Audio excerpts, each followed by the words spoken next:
It started with an invitation.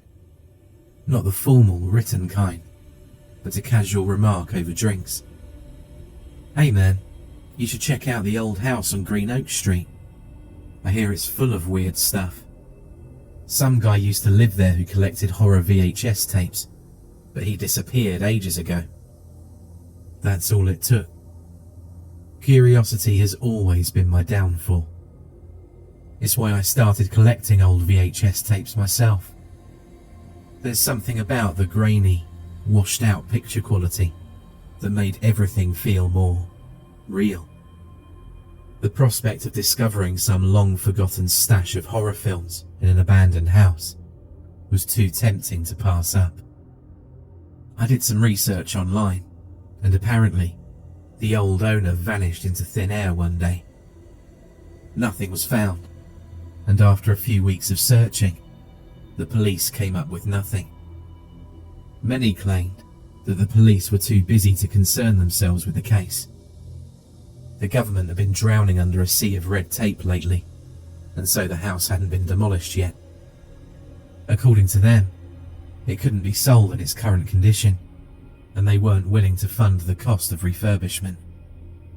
So, the house still stood, after all that time, untouched.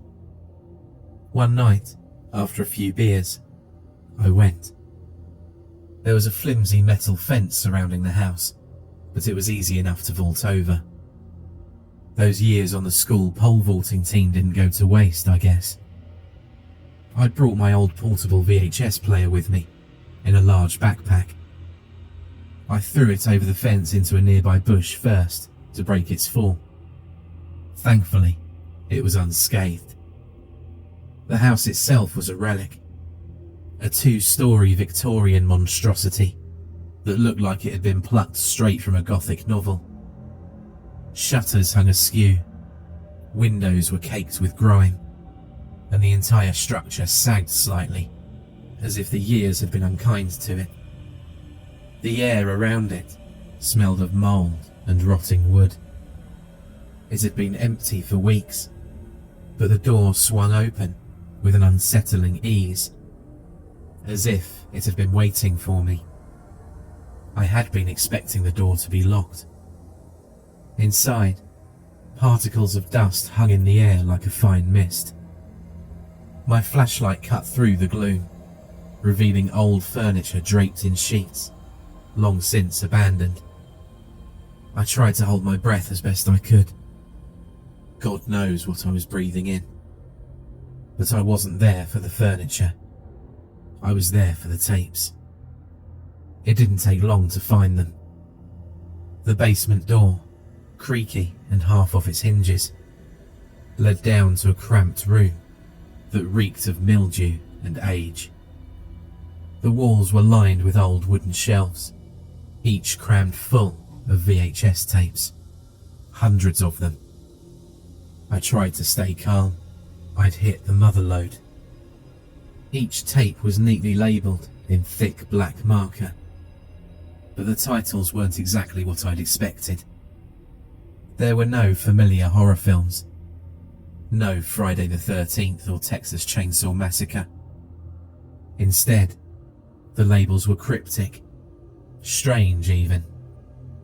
Titles like The Neighbour, The Woods at Night, and Don't Answer the Door. I pulled one off the shelf at random, The Man at the Window, and popped it into the VHS player I'd brought along. I set the small portable TV on an old wooden crate and pressed play. The footage was shaky, like it was recorded on an old handheld camcorder. The camera pointed towards the window of a suburban house, peeking through the blinds. Outside, night had fallen, and only a single streetlight illuminated the quiet cul-de-sac. For a few minutes, nothing happened.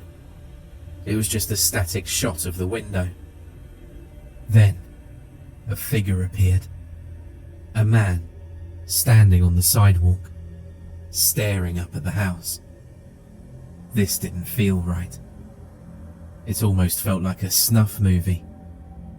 His face was obscured by shadows, but there was something unsettling about the way he stood perfectly still, arms hanging loosely at his sides. The camera zoomed in slowly, focusing on the man's face. But just before it could get close enough to reveal his features, the tape cut to static. I waited, half expecting something else to happen, but the tape ended there. Weird, I muttered to myself, my voice sounding too loud in the otherwise silent basement. I tried another tape, The Family in the Woods. This one started with a similar shaky cam aesthetic. The camera followed a family of 4, parents and 2 kids, as they hiked through dense woods. They looked normal enough, laughing and chatting, but the farther they went, the more unnerved I became. The trees seemed too close together, their shadows too long, even in broad daylight. Then, the camera panned to something off in the distance. A figure, barely visible between the trees, watching them. I couldn't tell if it was the same figure from the previous tape. The camera lingered on it for just a moment, before cutting to a new scene. The family sitting round a campfire. The kids were roasting marshmallows, but the parents looked uneasy, glancing nervously into the darkness surrounding them. I felt a growing sense of dread. The camera panned again, showing the figure, now much closer. It was standing just at the edge of the firelight, barely out of view, like it had been creeping up on them. Suddenly, the screen went black. That was it. No resolution, no explanation. These weren't like any movies I'd ever seen. In a craze, I started going through tape after tape, each one stranger than the last. The red door, the old man by the lake, whispers in the attic. They all followed the same pattern. Grainy footage, eerie, unexplained figures, and abrupt, unsettling endings. None of them made any sense, but each one left me feeling more disturbed than the last. But then, I found a tape without a label. It was tucked away on a bottom shelf, almost as if someone had tried to hide it. My gut told me to leave it alone, but by then, I was far too deep into this twisted rabbit hole to stop. I placed it into the player and hit play. At first, it was just static, white noise crackling on the screen. But then, the image slowly faded in. It was a shot of the basement that I was standing in. The same shelves, the same tapes. The camera panned slowly across the room, as if someone had been recording it from just behind me. I felt a jolt of fear as I saw something on the screen. The date in the corner was today. I glanced around in a panic. No one else was in the room, but I couldn't shake the feeling that I was being watched. On the screen, the camera continued to pan until it stopped, focusing on the VHS player. My stomach dropped as the realization hit me. It was filming me. I yanked the tape out and stumbled towards the stairs in a haze. I must be imagining it.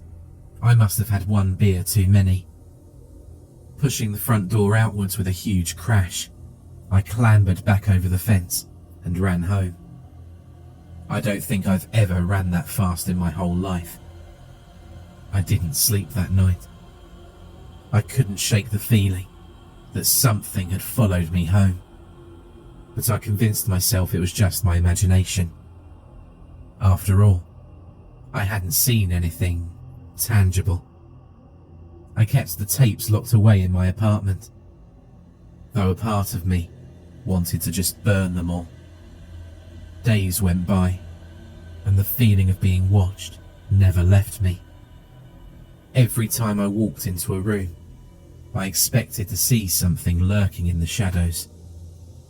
I started to wonder if the tapes had done something to me, if maybe watching them had invited something into my life. But it wasn't until I came home one evening and found the tapes scattered across my living room floor that I knew something was wrong. I hadn't touched them since I'd locked them away. Yet, there they were, strewn across the floor, as if someone had gone through each one. My hands shook as I gathered them up, and that's when I noticed something chilling. There was a new tape in the collection. It hadn't been there before. An unmarked black VHS tape, identical to the others, but somehow different. It felt odd in my hands. It didn't feel like plastic. In fact, I'm not sure what it felt like. I've never felt that sensation before. I didn't want to watch it.